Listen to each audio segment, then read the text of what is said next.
नमस्कार दोस्तों, मैं हूं पंकज राय और आप देख रहे हैं दिव्य ज्ञान चैनल। आज मैं आप सभी के लिए एक नया प्रैक्टिस पेपर सेट लेकर के आया हूं। तो बिना देर किए आज का प्रैक्टिस पेपर सेट स्टार्ट करेंगे। पहला प्रश्न इसमें दिया गया है, निम्नोक्त में कौन सा वाक्य गलत है। देखिए, जो यहाँ निम्नोक्त शब्द लिखा गया है, नीचे लिखे गए या नहीं नीचे दिए गए वाक्यों में कौन सा ऐसा वाक्य है वो गलत है, हमें ढूंढना है। अब वाक्य पहचान लीजिए। यहाँ लिखा गया है, अध्यक्ष महोदय मुस्कुराने लगे।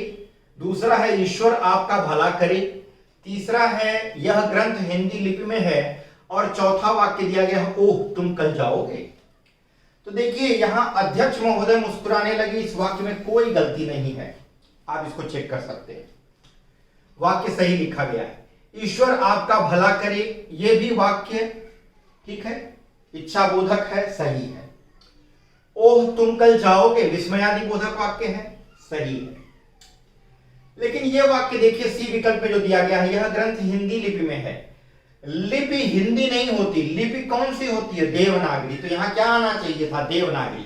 तो इस हिसाब से जो सी विकल्प में दिया गया वाक्य है वो गलत है। यह वाक्य सही कब होता, अगर इसको ऐसा लिखा जाता कि यह ग्रंथ देवनागरी लिपि में है। दूसरा वाक्य देखते, दूसरा प्रश्न देखते हैं, निम्न पंक्तियों में कौन सा अलंकार है। पंक्तियां दी गई हैं, को तुम, यहां दो लोगों के बीच में बात हो रही है, ठीक है। जब वक्ता द्वारा कही गई बात को श्रोता कुछ और समझ लेता है तो वहां एक विशेष अलंकार होता है। यहां एक्चुअल में वही है, वो मैं समझाऊंगा प्रश्न के माध्यम से, समझिए। को तुम, प्रश्न किया जा रहा है कि तुम कौन हो। यहां श्याम से, श्याम यानी कृष्ण से प्रश्न किया जा रहा है कि तुम कौन हो, ठीक है। राधा जी प्रश्न कर रही है, भाई तुम कौन हो। तो वो कह रहे हैं कि हैं घनश्याम, हम घनश्याम हैं। तो राधा क्या कह रही हैं, आप देखिए, यानी वक्ता द्वारा कही गई, यानी जो जिसने ये बात बोली है उसके द्वारा कही गई बात को श्रोता यानी जिसने सुना है वो कुछ और अर्थ में सुन रहा है। तो वो घनश्याम का अर्थ क्या ले रही हैं, घनश्याम का मतलब होता है, घन मतलब बादल, श्याम मतलब काला। घनश्याम का मतलब वो काले बादलों से ले रही हैं और कह रही हैं, तो बरसों कित जाए, अगर तुम घनश्याम हो यानी बादल हो तो यहां क्यों आए हो, कहीं जाके बरसो, बरस पड़ो कहीं पर। तो को तुम, हैं घनश्याम हम, वो तो अपना नाम बता रहे हैं कि मैं घनश्याम हूं। वो पूछ रही हैं कि तुम कौन हो, को तुम कौन। तो वो कह रहे हैं घनश्याम हम घनश्याम हैं। वो कह रही हैं, तो बरसो कित जाए, तो कहीं जाकर के बरसो। तो वहां घनश्याम कृष्ण ने अपने को बोला, लेकिन राधा जी ने उनको क्या समझ लिया, घनश्याम यानी काला बादल, ठीक है। आगे देख लीजिए, नहीं मनमोहन हो, ठीक है।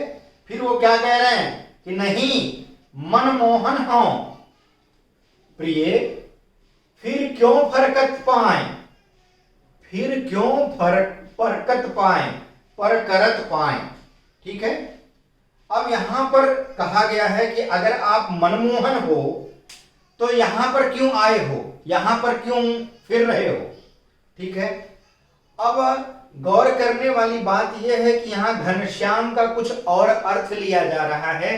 तो जब वक्ता द्वारा कही गई बात का श्रोता कुछ और अर्थ निकाल लेता है तो वहां वक्रोक्ति अलंकार होता है, विकल्प ए सही है। यहां कोई विरोधाभास की बात नहीं कही गई है, यहां लोगों द्वारा कही गई कोई उक्ति नहीं है और यहां अन्योक्ति नहीं है, कुछ अन्य उक्ति नहीं है।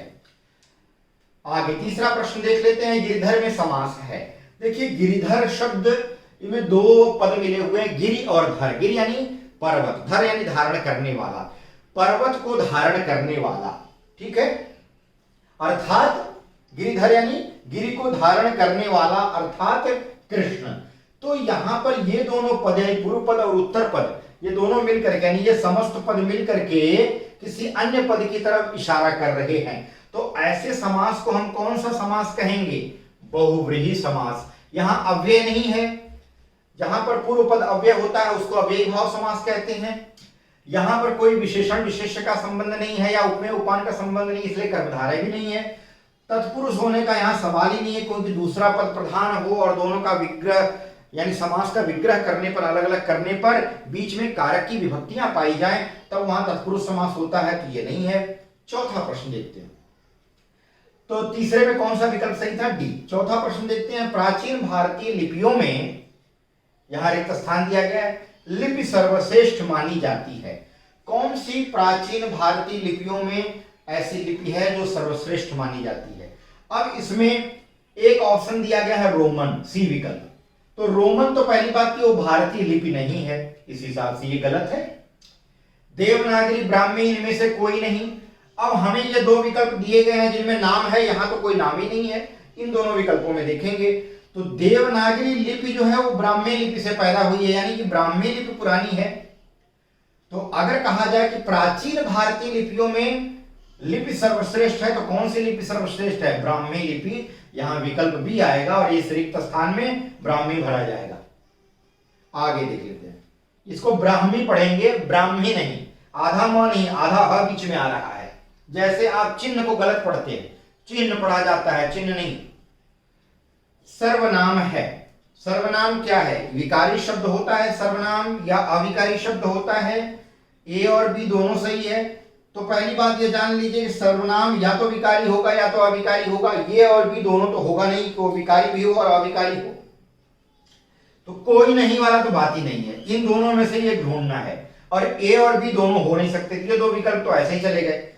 अब हम देखेंगे कि सर्वनाम शब्द जो होता है उसमें विकार उत्पन्न होता है। जैसे एक शब्द ले लीजिए तुम, तुम को हम उसमें बदलाव ला सकते हैं, उसमें विभक्तियां लगा करके अलग शब्द बना सकते हैं सर्वनाम का। जैसे तुम, तुमको, तुमने, तुमसे, तुम्हारे लिए, तुम्हारा, तुम्हारी, तुम्हारे, तुम में, तुम पर। ऐसे ही आपका कर सकते हैं, आप, आपको, आपने, आपसे, आपके लिए, आपका, आपकी, आपके, आप में, आप पर।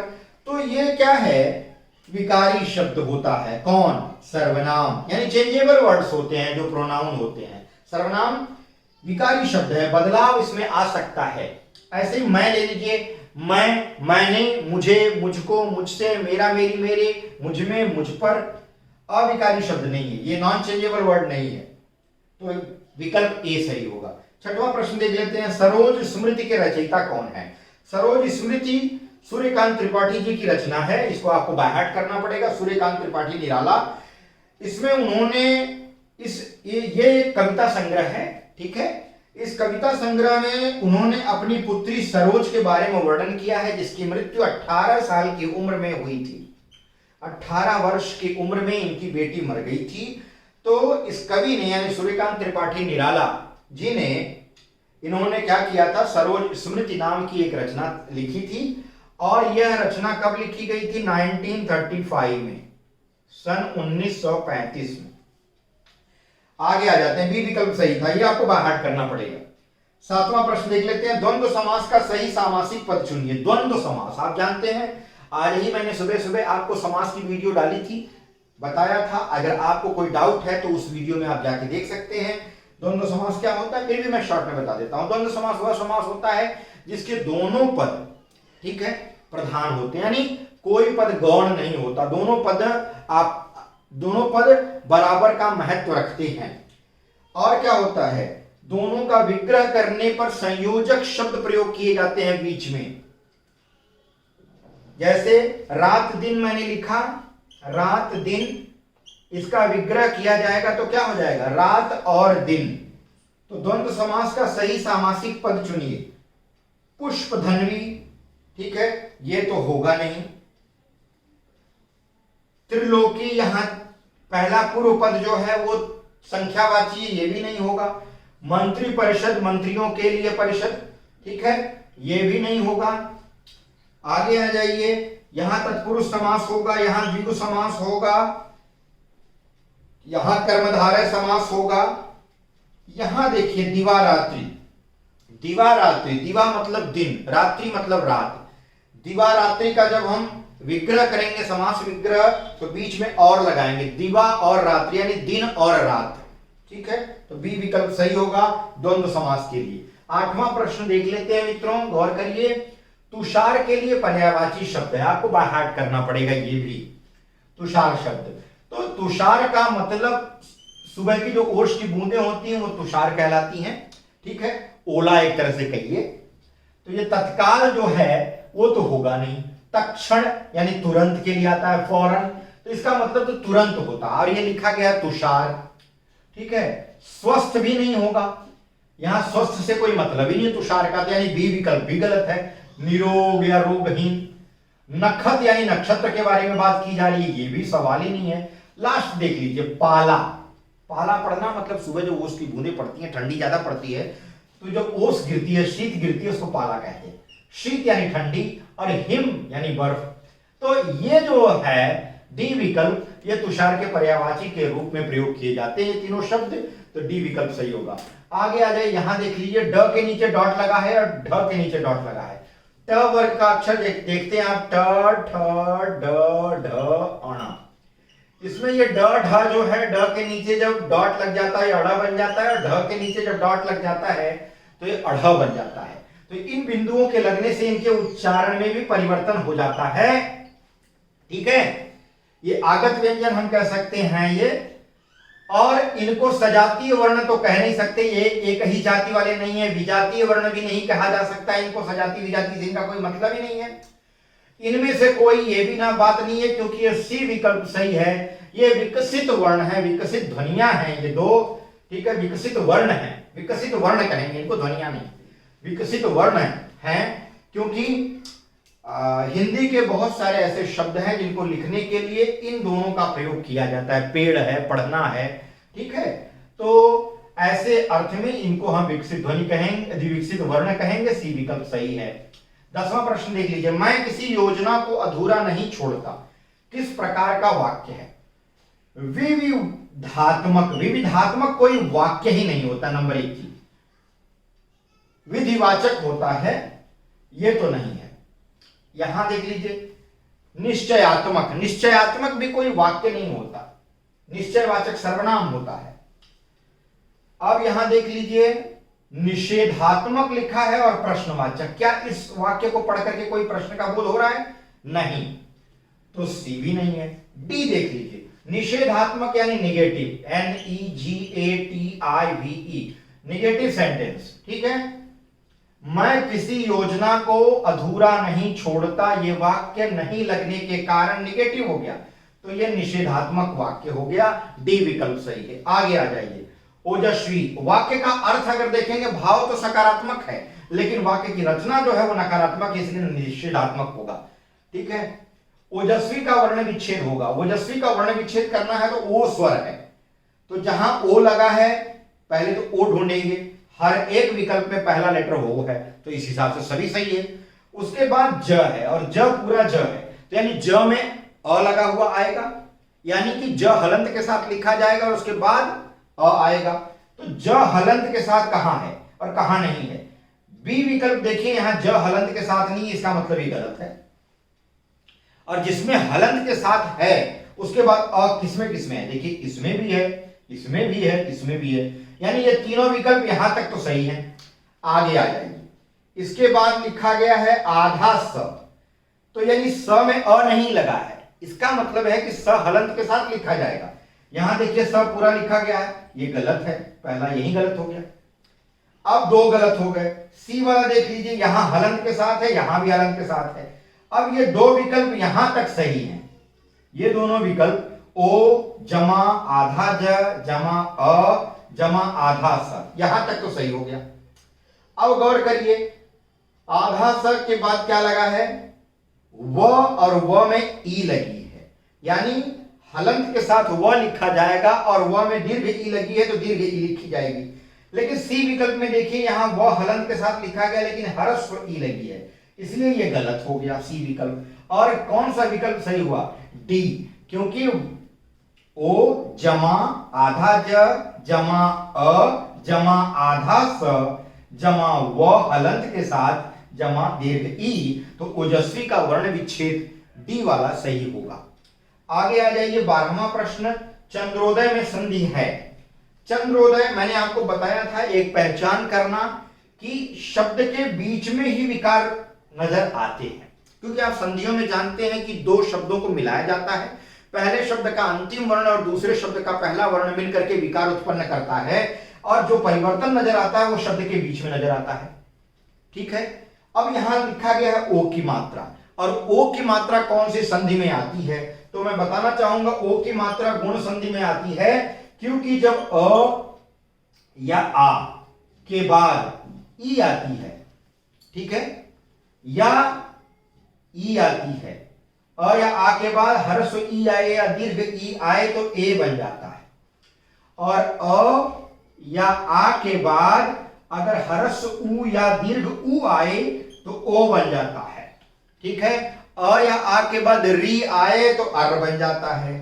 अब यहां पर कौन सा नियम लागू होगा? अ या आ के बाद ऊ या ऊ आए, चंद्र प्लस उदय होता है तो चंद्रोदय होता है। क्या हो जाता है इसका वर्ण विच्छेद, सॉरी संधि विच्छेद। चंद्र, यहां देख लीजिए, चंद्र जमा उदय, ठीक है, चंद्रोदय होता है। अब यहां देख लीजिए, च पूरा है, न आधा है, द आधा और र आधा। क्योंकि द आधा है और उसमें र पूरा लगा हुआ है, ये पदेन र होता है, ये र आधा हो गया, और इसमें से ये जो र है पूरा र है, द आधा है, द हमने हलंत के साथ लिख दिया। अब इस र के अंदर का अ निकल गया, ठीक, और वो अ ऊ से मिल गया तो ओ बन गया। अब यहां क्या बचा? दय। अब जब ओ जो है वो ओ ला करके यहां पर ऐड करेंगे तो ये क्या हो जाएगा? अगेन च आधा न, द जो आधा था वो पूरे र के अगेन ओ मिलेगा र में, तो र क्या हो जाएगा? पूरा र हो जाएगा, तो पूरा र हो जाएगा, इधर लग जाएगा, और इस र पे ओ की मात्रा लग जाएगी और दय हो जाएगा, चंद्रोदय, ठीक है। तो कौन सी संधि हो जाएगी मित्रों? यहां पर गुण संधि होगी, डी विकल्प सही है। दीर्घ संधि तो होगी नहीं, क्योंकि दीर्घ संधि का नियम होता है जब ह्रस्व अ ई ऊ के बाद, ह्रस्व अ ई ऊ या दीर्घ अ ई ऊ के बाद जब ह्रस्व या दीर्घ अ ई ऊ आते हैं तो वहां दीर्घ हो जाता है। ये तो दीर्घ संधि का नियम है। यण संधि का क्या नियम है? यण संधि का नियम है कि जब ई या बड़ी ई के बाद कोई भिन्न स्वर आता है तो ई और ई का य हो जाता है, उ और ऊ के बाद कोई भिन्न स्वर आता है तो व हो जाता है, और री के बाद कोई भिन्न स्वर आता है तो र हो जाता है। तो यहां पर ये यण संधि का नियम भी लागू नहीं होगा। वृद्धि संधि क्या होती है? वृद्धि संधि में ये होता है कि जब अ या आ के बाद, यहां देखिए, अ ई ऊ के बाद क्या आता है? ए ऐ, तो जब अ या आ के बाद ए ऐ आता है तो ऐ हो जाता है, और जब अ या आ के बाद ओ या औ आता है तो औ हो जाता है। तो वृद्धि संधि का भी नियम यहां नहीं है, गुण संधि सही होगी। तो आज बस इतना ही मैं लेकर के आया, क्योंकि कई कॉन्सेप्ट क्लियर करने थे, वीडियो का टाइम बहुत ज्यादा हो जाएगा। मैं क्षमा चाहूंगा कि बहुत लंबा नहीं बना पाया, कई प्रश्न नहीं ऐड कर पाया। कल की वीडियो में मैं कोशिश करूंगा कि 25 की श्रृंखला बराबर रहे। आप सभी इसी तरह से अपना प्यार देते रहें। अगली वीडियो में एक नए विषय के साथ मैं आपसे फिर मिलूंगा, तब तक के लिए धन्यवाद।